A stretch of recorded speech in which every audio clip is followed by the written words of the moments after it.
Jai Hind students, class 11. In this video I am proceeding forward your chapter 2 and we will discuss about the kingdom Protista. In the previous video we have discussed kingdom Monera, which consists of unicellular prokaryotic organism. The sole member were bacteria. Archaebacteria was also considered under Monera and Mycoplasma. Now after Monera the kingdom Protista comes. The kingdom Protista consists of or includes all the phyla which are unicellular and eukaryotes. Kingdom protista उन सभी living organism को include करता है जो कि मात्र एक cell का बना है और यूकैरियोट्स है, प्रोकैरियोट्स नहीं, यूकैरियोट्स है. तो यूकैरियोट्स है, then what does it mean? It means that the cell is completely developed, it has well developed nucleus, the chromatic material will found inside the nucleus, all the double membrane bound organelles will be found like mitochondria, chloroplast, Golgi body, endoplasmic reticulum. All these materials, all these organelles, double wall membrane organelles will be found and the nuclear membrane, well defined nucleus will found.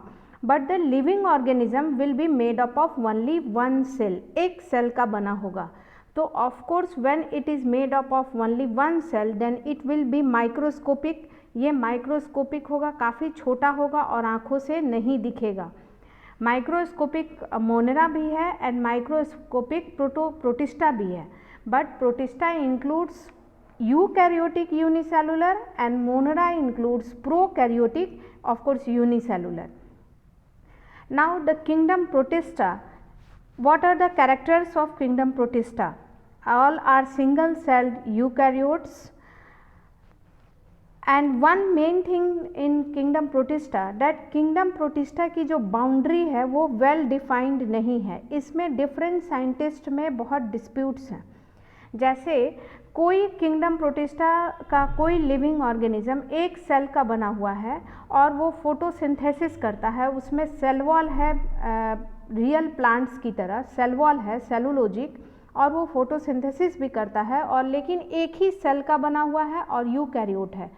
तो RH. Whittaker ने उस living organism को protista में रखा है. लेकिन जब हम प्लांट्स को हायर क्लासेस और डेप्थ में पढ़ने लगेंगे तो वो लिविंग ऑर्गेनिज्म जो है वो प्लांटी में आ जाएगा. उसी तरह कोई वन सेल का यूकैरियोट्स है और उसमें सेल वॉल नहीं पाया जाता है तो किसी साइंटिस्ट ने उस लिविंग ऑर्गेनिज्म को किंगडम एनिमेलिया में रखा है क्योंकि उसके पास सेल वॉल नहीं है और वो हेट्रोजोइक है, हेट्रोट्रॉप्स की तरह बिहेव करता है, एनिमल की तरह. लेकिन आर.एच. विटाकर और बहुत साइंटिस्ट इस फेवर में भी हैं कि ये किंगडम प्रोटिस्टा में रहेंगे. तो किंगडम प्रोटिस्टा का जो बाउंड्री है वो वेल डिफाइंड नहीं है. ये एक लिंक बनाता है बोथ प्लांट एंड एनिमल का. यहाँ से शुरुआत होती है कि जब वो यूनिसेलुलर सेल वॉल टाइप है तो प्लांट नेचर की शुरुआत हुई और वो प्लांट की तरफ बढ़ेगा. एक सेल से मल्टी सेलुलर इवोल्यूशन में होता जाएगा और इवोल्यूशन में डेवलपमेंट होते जाएंगे और वो प्लांट बनता चला जाएगा, हायर प्लांट्स. उसी तरह यूनिसेलुलर एनिमल की कैटेगरी में कोई है तो ये एंशिएंट ग्रुप फॉर्म करेगा, बहुत पुराना ग्रुप फॉर्म करेगा. उसके बाद ये धीरे धीरे डेवलप होता हुआ complete animals, multi cellular, tissue level, organ level, organ system level और एनिमल फॉर्म करेगा. तो ये जो प्रोटिस्टा का ग्रुप है वो लिंक है in between the plants and animals. Means जिसमें सेल वॉल हुए और यूनिसेलुलर हुआ वो प्लांट की तरफ बढ़ रहा है और जिसमें सेल वॉल नहीं है और यूनिसेलुलर है तो वो एनिमल की तरफ बढ़ रहा है इवोल्यूशन में. धीरे धीरे यही चीज़, यही यूनिसेलुलर तो मल्टी सेलुलर, फिर उनका सेलुलर ऑर्गेनाइजेशन बढ़ते बढ़ते एक वेल डेवलप्ड एनिमल होगा और unicellular eukaryotic cell wall consisting living organism ही तो बाद में जाके मल्टी सेलुलर और then tissue and organ level जाके प्लांट की तरह बिहेव करेगा. So it was the ancestral stock from where the plants and animals group arises. So the kingdom protista plays a very crucial role in the evolution. ये stock बनाता है जहाँ से multicellular plant and multicellular animal develop हुए.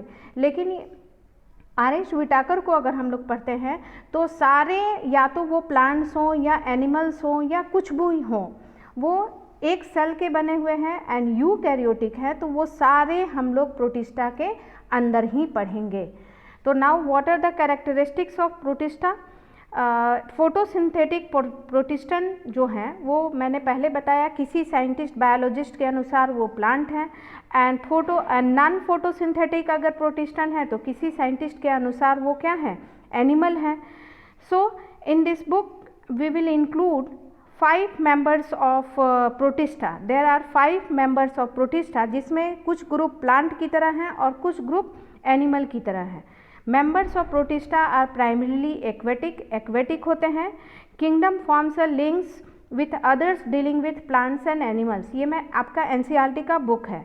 Being eukaryotes, protistan cell body contains a well defined nucleus and membrane bound organelles. All this point I have discussed already, that protistans will have well defined organelles, cell boundary, nucleus membrane, but only it will be consist of single cell. It is microscopic in nature. Protista reproduce sexually and asexually also.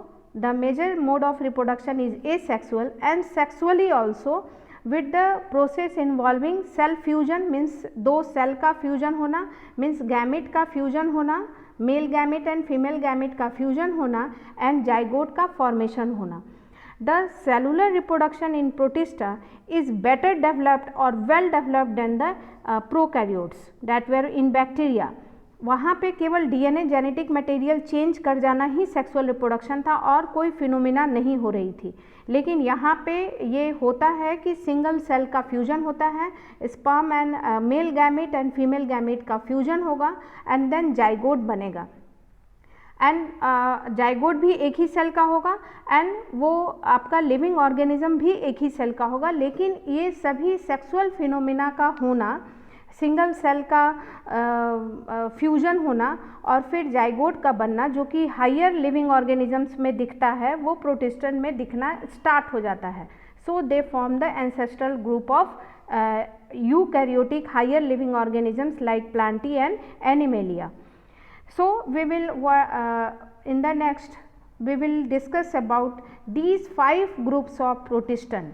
प्रोटिस्टन का थोड़ा लंबा group है, मैं इस video में केवल 2 या 3 को पढ़ाऊंगी. नेक्स्ट वीडियो में मैं टोटल 2 ग्रुप को पढ़ाऊंगी because the video will be long. मैं प्रोटिस्टन को है जो 5 ग्रुप में बांटा गया है. क्राइसोफाइट्स में, डाइनोफ्लैजलेट्स में, यूग्लेनॉइड्स में, स्लाइम मोल्ड्स में एंड प्रोटोजोअन्स में. सारे ग्रुप ऑफ एनिमल्स का जो फाइलम है उनको आपको एक एक का नोट लिखना है, पॉइंट में उनका कैरेक्टरिस्टिक्स लिखना है और एनसीईआरटी बुक में एटलीस्ट जो उनका एग्जाम्पल दिया हुआ है, जिस भी जीनस स्पीसीज का उस फाइलम में एग्जाम्पल दिया हुआ है, क्राइसोफाइट्स में, डाइनोफ्लैजलेट्स में, प्रोटोजोअन्स में, उनको एटलीस्ट आपको याद करना ही करना है, जिन लिविंग ऑर्गेनिज्म का आपको एनसीईआरटी में नाम दिए हुए हैं with their correct spelling. So Chrysophytes, dinoflagellates, protozoans, slime molds and euglenoids. Now come to chrysophytes. These group includes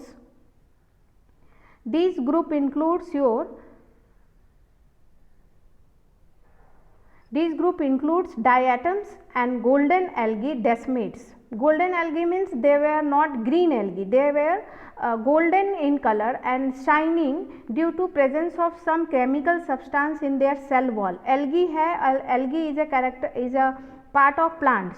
तो algae है तो जरूर इसमें सेल वॉल होगा, ये बिहेव करेगा थोड़ा प्लांट की तरह, लेकिन इसका सेल वॉल कंपोजिशन में सिलिका प्रेजेंट रहता है, जिसके कारण ये चमकदार एंड ब्राइटी होते हैं. ये मैं फर्दर बताती हूँ. So chrysophytes includes diatoms and golden algae. Golden algae are also called as desmids. They are found in fresh water as well as marine environment. Fresh water नदी नाला, नदी तालाब में भी मिलेंगे एंड सी ओशन में भी मिलेगा। दे आर माइक्रोस्कोपिक, वो माइक्रोस्कोपिक होते हैं, छोटे नग्न नेकेड आई से नहीं दिखेंगे, माइक्रोस्कोप से आपके पॉन्ड या वाटर में, ऐसे भी कभी कभी आप पॉन्ड वाटर को निकाल के लाइए और माइक्रोस्कोप के अंदर देखिए। मैं एक आपको अभी वीडियो भेजी भी थी, अमीबा कैसे स्पाइरोगाइरा को अपना फूड बना रहा है, वो वीडियो को आप लोग ज़रूर देखिए। That is very fine video. उसी तरह जो कि आपको आँखों से नहीं दिखेगा, वो स्कैनर है और इलेक्ट्रॉन माइक्रोस्कोप से वो एक्टिविटी दिख रही है। उसी तरह पॉन्ड वाटर को लाके जब आप माइक्रोस्कोप के अंदर देखेंगे तो छोटे छोटे कुछ मूवमेंट करते हुए दिखेंगे, वो यही सब एनिमल्स होते हैं। और प्लांट्स और व्हाट ग्रुप, दे आर प्रोटिस्टेंस।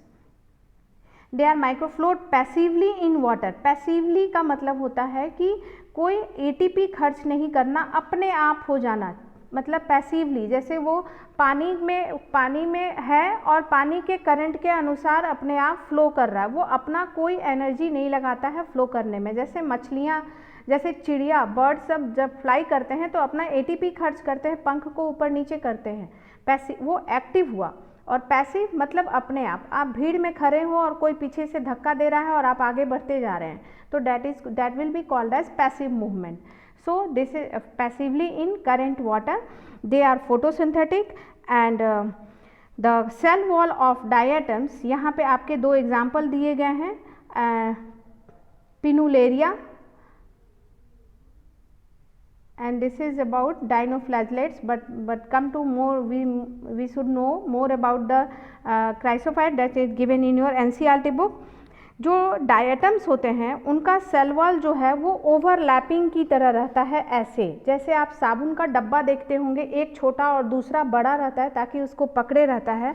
जैसे मेरा ये लंच बॉक्स का छोटा डब्बा है, तो कैसे ये डब्बा थोड़ा छोटा रहेगा और ये कवर इसका थोड़ा बड़ा रहेगा ताकि ये ऐसे ऐसे बंद हो जाए। डैट ओवरलैपिंग की तरह उनका दोनों सेल वॉल रहता है, ऊपर और नीचे वाला, और दोनों ऐसे कवर किए हुए रहते हैं।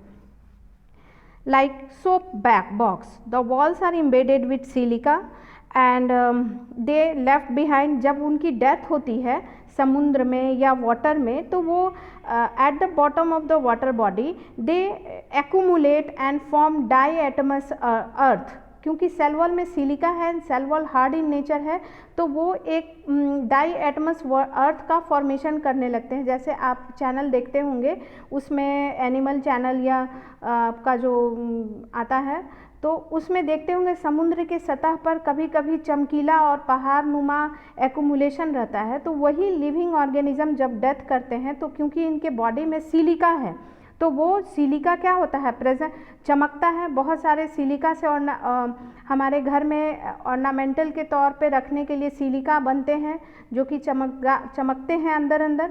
तो वही सिलिका और इन ऐसे एक्यूमुलेटेड अर्थ को कहते हैं हम लोग डाईएटमस अर्थ। और ये इसका जो सॉइल है वो यूज़ होता है पॉलिशिंग में, फिल्टरिंग ऑफ ऑयल्स में, सिरप्स में। ये पॉइंट आपका इम्पॉर्टेंट है, 1 मार्क क्वेश्चन में आ सकता है। Define diatomaceous earth. Diatoms are chief producers in the ocean. Ocean में ये चीफ प्रोड्यूसर्स हैं, मीन्स ये फोटोसिंथेटिक करते हैं और प्रोड्यूस करते हैं। तो these are the chief producers present in ocean. Now the second group is your dinoflagellates. दूसरा ग्रुप क्या है, dinoflagellates. Di means two, flagella means movement, motile organ is called, motile structure is called flagella. जिस भी cell को movement करना है तो उसमें फ्लैजेला प्रेजेंट रहेगा। These organisms are mostly marine and photosynthetic. They appear yellow, photosynthetic होते हैं। They appear green, brown, blue और red depending upon the main pigment present in their cells।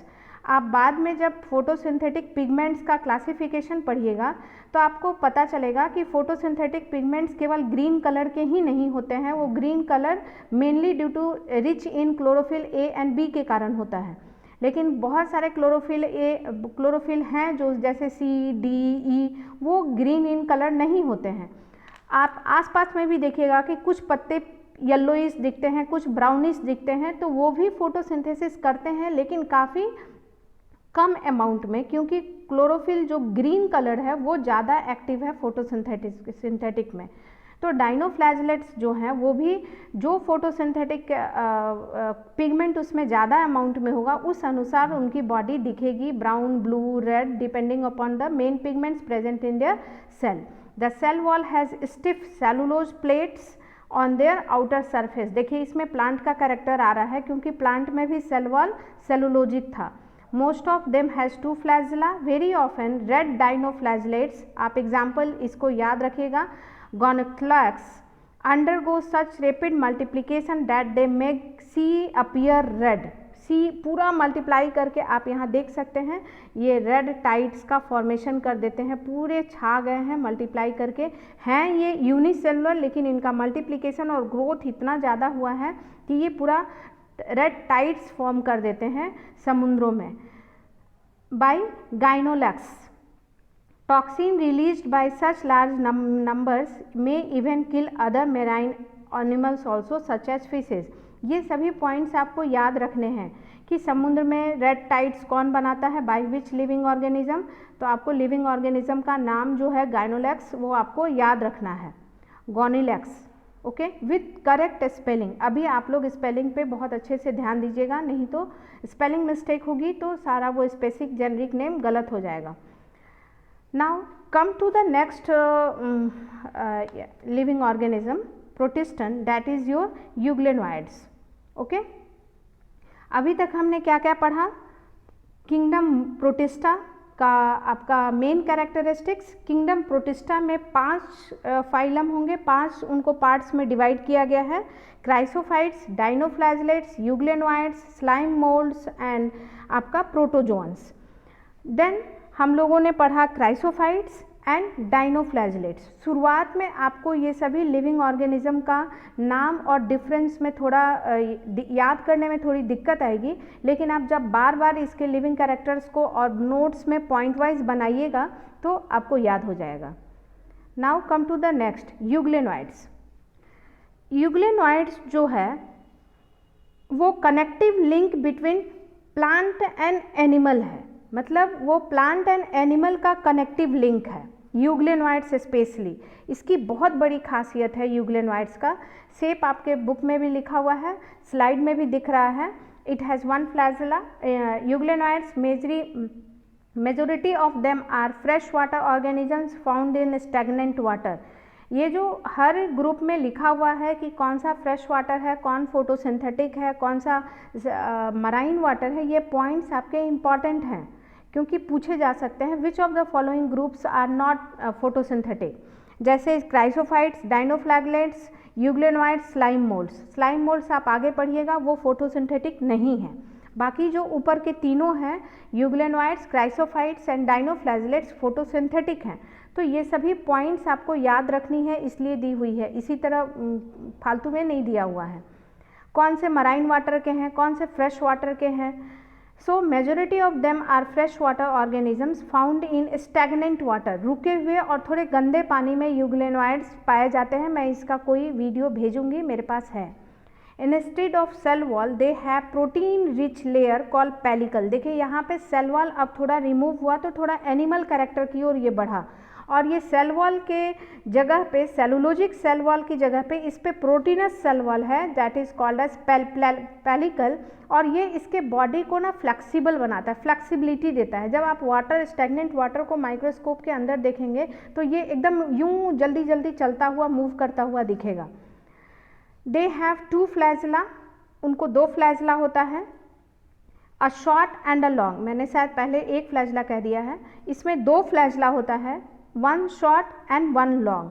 दो दे आर फोटोसिंथेटिक। इसमें देखिए खासियत, peculiarity Euglena में क्या है, जब सनलाइट के प्रेजेंस में वो रहेंगे तो फोटोसिंथेटिक होंगे, और जब सनलाइट नहीं रहेगा तो वो हेट्रोट्रॉपिक हो जाएंगे। मीन्स सनलाइट के प्रेजेंट में वो ऑटोट्रॉप्स रहेंगे और in absence of sunlight they will be heterotrophs. So they are connective link between animal and plants. देखिए अब when you will study the course of evolution, हर एक लिविंग ऑर्गेनिज्म इवोल्यूशन होने के पहले एक कनेक्टिव लिंक ऑर्गेनिज्म का development होता है, जो कि अपना पिछला और लिव कैरेक्टर भी दिखाता है और आगे वाले लिविंग ऑर्गेनिजम्स का भी कैरेक्टर दिखाता है। या कोई भी स्टॉक जब दो ब्रांचेज इवोल्यूशन में निकलते हैं तो एक ऐसा लिविंग ऑर्गेनिज्म दिखेगा जो कि वो दोनों का कैरेक्टर दिखाएगा। उसी तरह एक स्टॉक से प्लांट्स एंड एनिमल्स, प्रोटिस्टन से दोनों निकला है, उसमें स्पेशली यूग्लिना जो है वो दोनों का कनेक्टिव लिंक शो करता है, क्योंकि ये दोनों की तरह बिहेव करता है। इसमें सेल वॉल भी है, फोटोसिंथेटिक भी है, और इन एब्सेंस ऑफ सनलाइट ये नॉन फोटोसिंथेटिक हो जाएगा एंड हेट्रोट्रॉप्स होगा। इसके particular cell organelles and diagram आप टेक्स्ट बुक्स में देख सकते हैं, लेकिन आपको बस इतना पर्टिकुलर इसके ऑर्गेनल एंड डायग्राम को देखने की in according to the NCERT ज़रूरत नहीं है। When they will behave like heterotrophs in absence of sunlight. Okay, interestingly, the pigment of euglenoids are identical to those present in the higher plants. अब जैसे higher plants में जो pigments present होते हैं उसी की तरह इसमें भी pigment present है, so they are compared to the higher plants if they are in the condition of photosynthetic, but in the absence of sunlight they behave like heterotrophs, like animal. So euglenoids form an important group of living organism and इसका example है euglena. Okay, the example of this group is Euglena. आपके सब group में examples जो हैं वो बिल्कुल याद रखने होंगे। Now come to the fourth group, that is your slime moulds.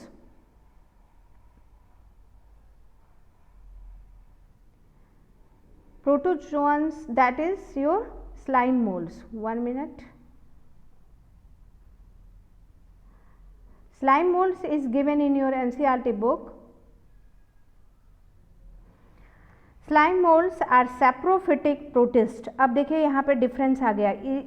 अभी हमने क्राइसोफाइट्स पढ़ा था, डाइनोफ्लैजिलेट्स पढ़ा था, यूग्लेनोइड्स पढ़ा था, ये तीनों फोटोसिंथेटिक थे कहीं ना कहीं, but slime moulds completely saprophytic हैं। ये dead and decomposed living organism पे, dead and decaying living organism पे ग्रो करते हैं और उनको डिकम्पोज करते हैं और उनका न्यूट्रिशन जो ऑलरेडी है वही वो अब्जॉर्ब करते हैं।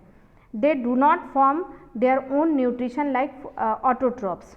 The body moves along the decaying twigs and leaves engulfing organic material. Organic material को engulf करते हुए होता है। Under suitable conditions, they form an aggregation called plasmodium, which may grow and spread over several feet. कुछ अगर environmental factor बहुत ज़्यादा favour कर गया तो ये क्या होंगे, स्लाइम मोल्ड्स क्या करेंगे, एक कवर लाइक का स्ट्रक्चर बना देंगे उस सड़े गले चीज़ पर, उस सड़े गले ऑर्गेनिजम्स पे या वो कचरे के अंबार पे, जो कि सेवरल स्लाइम मोल्ड से मिलके बनेंगे, and that continuous mat like structure is called plasmodium. ये टिश्यू नहीं बना, अपर लेवल डेवलपमेंट नहीं हुआ, बट एक एग्रीगेशन हो गया स्लाइम मोल्ड्स का, जिसको हम लोग कहते हैं plasmodium, which grow and spread over several feets. During unfavourable conditions the plasmodium differentiates and form fruiting bodies bearing spores at the tips. जब अनफेवरेबल कंडीशन होता है तो ये प्लाज्मोडियम ब्रेक कर जाएंगे, टूट जाएंगे और स्पोर्स बनाएंगे, and at their tips the spores possess true wall, they are extremely resistant and survive under the unfavorable condition। ये स्पोर बना के चुपचाप उसी वहीं पड़ जाएंगे, इनएक्टिव हो जाएंगे, और जब फिर अनफेवरेबल कंडीशन आएगा तो फिर से ये स्पोर स्लाइम मोल्ड्स के तौर पे फिर से रिवाइव कर जाएंगे। They are extremely resistant, survive for many years, even under adverse condition the spores are dispersed by the air currents also। ये जो स्पोर्स होते हैं वो काफ़ी आपके रेसिस्टेंट होते हैं, एक्सट्रीमली रेसिस्टेंट होते हैं, और ये जो स्पोर्स होते हैं वो एडवर्स कंडीशन में रेसिस्ट करते हैं, मतलब हाइबरनेट करते हैं, और फिर जब फेवरेबल कंडीशन आता है और ये एक जगह से दूसरी जगह स्प्रेड भी होते हैं, और under favourable condition they again revive and grow into new slime moulds. तो इस वीडियो में मैं स्लाइम मोल्ड्स तक पढ़ाती हूँ। प्रोटोजोअन्स को मैं नेक्स्ट वीडियो में करूँगी, क्योंकि प्रोटोजोअन्स का अपना भी एक सेवरल डिवीज़न है और इस डिवीज़न को पढ़ना ज़रूरी है, क्योंकि बहुत सारे डिजीज़ जो हम लोग अभी तक पढ़ जानते आए हैं, काला जार, ये सब, वो मलेरिया, ये सब ये प्रोटोजोअन्स के कारण होता है, जो कि नेक्स्ट टॉपिक है। तो protozoans I will teach in next video. In this video, I have taught only the 4 groups of kingdom Protista, that is chrysophytes, dinoflagellates, euglenoids and slime molds, जिसमें क्राइसोफाइट्स, डाइनोफ्लैजलेट्स, यूग्लेनॉइड्स जो हैं वो photosynthetic हैं and जो slime moulds हैं वो non photosynthetic है, saprophytic है। बाकी जो आपके सेक्सुअल रिप्रोडक्शन हल्का होता है, ए सेक्सुअल रिप्रोडक्शन में स्पोर्स बनते हैं, ये सभी चीज़ सब में कॉमन है। और कौन मराइन है, कौन फ्रेश वाटर लिविंग है, कौन dead and decaying living organisms पे होता है, इसको बाइफर्केट करते हुए पॉइंट में नोट्स को बनाइएगा और हर के बाद जो एटलीस्ट एनसीईआरटी बुक में डायग्राम है उसको आपको ड्रॉ करना है। इन the next video I will teach the next group, that is protozoans, that is a type of protista and it includes some large number of living organism. Okay, so till then, thank you.